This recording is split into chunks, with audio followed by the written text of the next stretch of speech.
ሰላም ሰላም ቅዱሳን ሰላም ለእናንተ ይሁን። የአምላካችን የእግዚአብሔር ስም የተባረከ ይሁን። ዛሬም የእግዚአብሔርን ቃል የከበረውን የእግዚአብሔርን ቃል አብረን እንካፈላለን። ይህ ቃል ሕይወታችንን የሚሰራ በእግዚአብሔርም እውነት ውስጥ ተጫምተን የቆምንበት አልፈን የሄድንበት ተራራ የተናደልን መልካሙን ቀን ያየንበት ነውና ስለዚህ ስለ እግዚአብሔር ቃል ስሙ የተባረከ ይሁን። ዛሬ የምንካፈለው መዝሙር መጽሐፍ ምዕራፍ 29 ቁጥር 10 እና 11 እንካፈላለን። የአምላካችን እግዚአብሔር ስም የተባረከ ይሁን። እንዲህ ይላል ቁጥር 10 እግዚአብሔር የጥፋትን ውሃ ሰብስቧል። እግዚአብሔር ለዘላለም ንጉሥ ሆኖ ይቀመጣል። እግዚአብሔር ለሕዝቡ ኃይልን ይሰጣል። እግዚአብሔር ሕዝቡን በሰላም ይባርካል ይላል። እግዚአብሔር አምላካችን ሆይ እናመሰግናለን። ክብር በሰማይ በምድር ለከበርከው፣ ሁሉን የያዝከው፣ የሁሉ ባለቤት የሆንከው፣ የነገስታትም ንጉሥ የጌቶችም ጌታ፣ የኃያላንም ኃያል ለሆንከው፣ በማይታይ በታላቅ ብርሃን ውስጥ ላለኸው ላንተ ክብር ይሁንልን። አባት ሆይ ዛሬም ያው ቃልን ከፍተናል።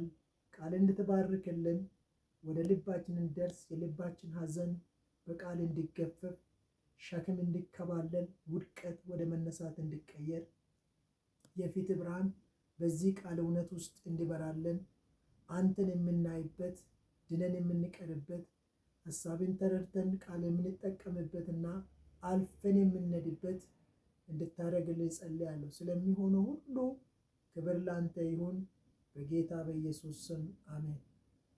እዚህ ስፍራ ላይ እንግዲህ የምንካፈለው እግዚአብሔር ለሕዝቡ ኃይልን ይሰጣል በሚል ርዕስ እንካፈላለን። ኃይል ከማንም ዘንድ አይደለም። ኃይል የሚቀበለው፣ ኃይል ሰው የሚያገኘው፣ አልፎ የሚሄደው፣ ብርታትን የሚያገኘው ከእግዚአብሔር ዘንድ ብቻ ነው። ሰው ስለበላ ስለጠጣ ኃይል ሊያገኘው አይችልም።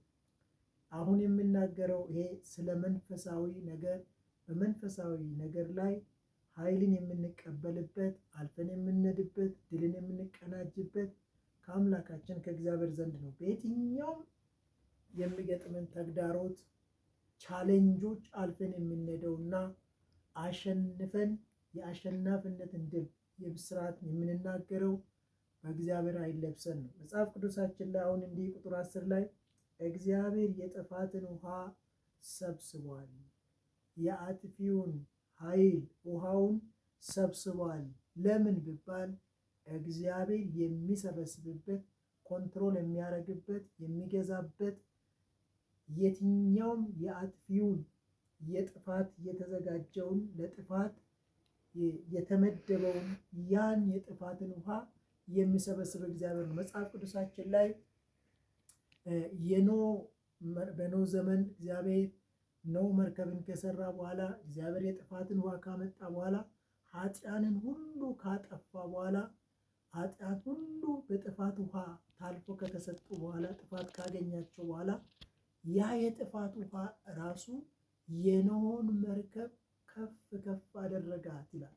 የጥፋት ውሃ የኖህን መርከብ ከፍ ከፍ እያደረጋት በተራራ ራስ ላይ አስቀመጣት። የጥፋቱ ውሃ ኃጢአንን ሲያጠፋ ግን ለሕዝቡ እግዚአብሔር የታዘዘ፣ ለእግዚአብሔር ሐሳብ ውስጥ ለተጓዘ ለዛ ለኖህና ቤተሰቡ ለኖህ ወደ መርከቡ አስገባ ያላቸው ሁሉ የተሸከመችው መርከብ በተራራ ላይ ከፍ አደረጋት። ያ ጥፋት ውሃ የኖህን መርከብ አላጠፋም። እንደውም የጥፋት ውሃ መርከቡን ተሸክሞ በተራራ ራስ ላይ እንደወጣች ይናገረናል። እንግዲህ እግዚአብሔር የጥፋትን ውሃ የሚከለክልበት በሰው ሕይወት ውስጥ የጥፋት ውሃ ይላካል። በሕይወታችን በማናውቀው በምናውቀው በሚገባን በማይገባን መንገድ የጥፋት ውሃ ያ የጥፋትን ውሃ የሚሰበስብልን የሚይዝልን እግዚአብሔር ነው። እንደውም ይሄ እግዚአብሔር ለዘላለም ዙፋኑ ላይ ንጉሥ ሆኖ ይቀመጣል። ይሄ የሁሉ ንጉሥ፣ የጌቶች ጌታ፣ የኃያላን ኃያል፣ የብርቶች ብርቱ የሆነ እግዚአብሔር እንግዲህ ኃይል ያለው አምላክ ለሕዝቡ ደግሞ ኃይልን ይሰጣል ይላል። እግዚአብሔር ለሕዝቡ ለራሱ ሕዝብ ለመረጠው ሕዝብ እሱን ብሎ ለወጣ ሕዝብ እሱን ለታመነ ሕዝብ እግዚአብሔር ኃይልን ይሰጣል። በዚህ ላይ እንግዲህ እግዚአብሔር ለሕዝቡ ኃይልን ይሰጣል። ሕዝቡ በእግዚአብሔር ኃይል ያገኛሉ። ከእግዚአብሔር ኃይልን ይቀዳሉ። በእግዚአብሔር ኃይል በእግዚአብሔር ማንነት የተመረኮዘ ሰው፣ እግዚአብሔርን የያዘ ሰው፣ እግዚአብሔርን የታመነ ሰው የትኛውም ሁኔታ ውስጥ በእግዚአብሔር ከሚቀበለው ኃይል በእግዚአብሔር የሚቀዳ ከእግዚአብሔር ዘንድ ታምኖ የሚመላለሰውና በአምላኩ ዘንድ የሚኖረው ያ ኃይል ከተቀበለ በኋላ በየትኛውም ሁኔታ ውስጥ በእግዚአብሔር ደግሞ ኃይልን ይሰጣል ካለ በኋላ ሰላምም አለው።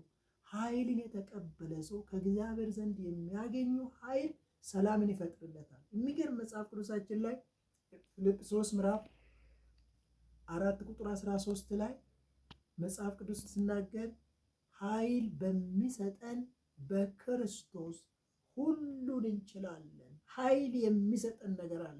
ክርስቶስ ለእኛ ኃይላችን፣ ክብራችን፣ መንገዳችን የሚከፍትልን የድላችን ብስራት የምናወራበት ያሸነፍንበት ስሙን ጠርተን ኃይልን የተቀናጀንበት የክፉን ሐሳብ የሻርንበት የተሻረ የጠላት አጀንዳ የጠላት ሐሳብ እቅድ ሁሉ የፈረሰበት ነው።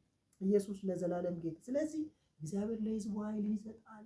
እግዚአብሔር ሕዝቡን በሰላም ይባርካል ይለናል። ኃይልም ይሰጠናል።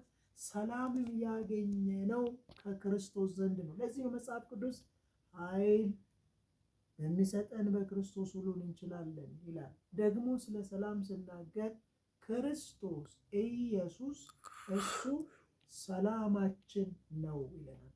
ክርስቶስ ኢየሱስ እሱ ሰላማችን ነው። እሱ ብርታታችን ነው። እሱ ኃይልን የምንቀናጅበት፣ ድልን የምንነሳበት፣ አልፈን የምንንበት፣ ተራራ የምናድልን፣ ሸለቆ ከፍ የምንልበት ስም ነው። ለጌታ ለእሱ ክብር ይሁን። እንደውም ስለ ሳራ ስናገር ሳራ እንዴት በኃይል ከእግዚአብሔር ዘንድ ከተቀበለችው ኃይል እንዴት እንደሆነ በሕይወቷ የሚናገር ዕብራውያን ምዕራፍ 11 ላይ እንዲህ ይላል። በጌታ በኢየሱስ ስም አነባለሁ። ተስፋ የሰጠው የታመነ እንደሆነ ስለቆጠረች ሳራ ደግሞ ዕድሜዋ እንኳን ካለፈ በኋላ ዘርን ለመጸነስ በእምነት ኃይልን አገኘች ይለናል። የሚገርም ተስፋ የሰጠው የታመነ እንደሆነ ስለቆጠረች ሳራ ደግሞ ዕድሜዋ ካለፈ በኋላ ዘርን ለመጸነስ በእምነት ኃይልን አገኘች። አማኝ ኃይል የሚያገኘው እግዚአብሔርን በማመን እግዚአብሔርን በመታመን እግዚአብሔር ላይ ራሱን በማኖር ስለዚህ ኃይል የምናገኘው ድልን የምንቀናጀው ቀና ብለን የምንነደው እግዚአብሔርን በመታመን ውስጥ እግዚአብሔርን በመደገፍ ውስጥ እግዚአብሔርን በመጥራትና ከእሱ ጋር በመኖር ህብረቱን በማድረግ ከእግዚአብሔር ጋር ያለው ህብረት እያበዛን ስንሄድ ወገኖች ሆይ እግዚአብሔር ጋር ህብረት ስናደርገው የምንቀበለው ኃይል እግዚአብሔር ጋር ህብረት ስናደርገው እግዚአብሔር ጋር ስንቆራጭ እግዚአብሔር ጋር መኖርና ከሱ ጋር መሆንን ስንመርጠው ኃይልን እንቀበላለን፣ ደግሞ ደስታን እንቀበላለን። መጽሐፍ ቅዱሳችን ላይ ዳዊት ሲናገር መዝሙር 77 ቁጥር 3 ላይ እንዲህ ብሎ ይናገራል። እግዚአብሔርን አሰብኩ ደስም አለኝ ይለናል። እግዚአብሔርን አሰብኩ፣ የመታሰብ ያለበት ትልቁን እግዚአብሔርን አሰብኩ። ይህ ተስፋ የሆነውን እግዚአብሔርን አሰብኩ፣ የሚረዳውን እግዚአብሔርን አሰብኩ፣ የሚያቆመኝን እግዚአብሔርን አሰብኩ፣ ደስም አለኝ።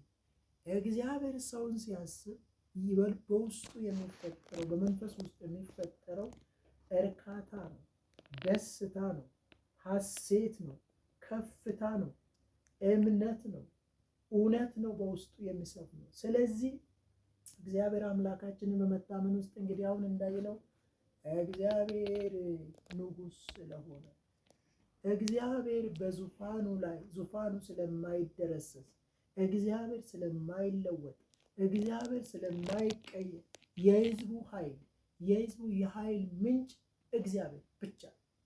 ምናልባት ኃይል አጥታችሁ ደክማችሁ ዝላችሁ ተስፋ ቆርጣችሁ አንገት ደፍታችሁ ያላችሁ በሁኔታ ተጠላልፋችሁ ያላችሁ ተስፋ የለኝም የምትሉ ቅረቡት። እግዚአብሔር ኃይል ይሰጣችኋል። በሚሰጣችሁ ኃይል ድልን ነስታችሁ ከወደቃችሁበት ትነሳላችሁ።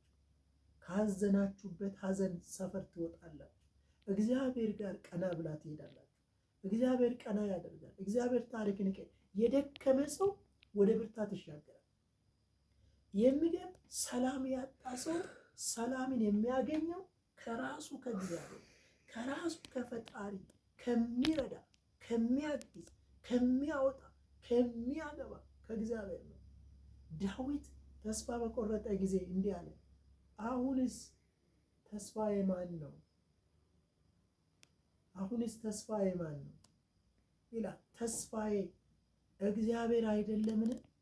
ምክንያቱም ስናገር ዓይኖቼን ወደ ተራራ አነሳ፣ ረዳቴ ከወዴት ይምጣ? ረዳቴ ሰማይና ምድርን ከፈጠረ ከእግዚአብሔር ዘንድ ነው ብሎ ወዲያውኑ ተመልሶ ወዲያውኑ እግዚአብሔር ረዳቱ እንደሆነ፣ እግዚአብሔር አጋዡ እንደሆነ፣ እግዚአብሔር ደጋፊ እንደሆነ፣ እግዚአብሔር ላዘነ መጽናኛ እንደሆነ፣ እግዚአብሔር የሁሉ ተስፋ የሚያቆም የሚያለመልም እንደሆነ ተመልሶ ስናገር አሃ ዓይኖቼን ወደ ተራራዬ ወደ ችግሬ ወደ መከራ አንስቼ ነበር፣ ረዳቴ ለካ ሰማይና ምድርን ከፈጠረ ከራሱ ከእግዚአብሔር ዘንድ ነው እያለ መለስ ስልናለን። ምናልባት እንዲህ መከራን፣ ተራራን፣ ችግርን አይታችሁ የፈራችሁ የደነገጣችሁ ቆማችሁ ያላችሁ እምነት ወድቆብኛል፣ ማን ነው የሚያወጣኝ? ማን ነው የሚደግፈኝ? ማን ነው ኃይል የሚሰጠኝ?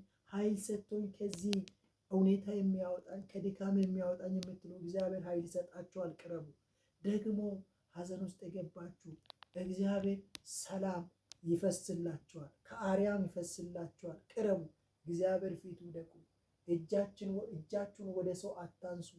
እጆቻችሁን ወደ ሰማይ አምላክ ወደሚረዳ ወደ ፈጠራችሁ መገኛችሁ ወደ ሆነ በመልካችሁ በአምሳላችሁ የፈጠራችሁ ለማይተው ለሰው ሁሉ ተስፋ ወደ ሆነ ወደ እግዚአብሔር እጆቻችሁን አንሱ። እሱ ጋር እጆቻችሁን ከልባችሁ ጋር አንስታችሁ ኃይልን ተቀበሉ። እግዚአብሔር ኃይል ይሆንላችኋል።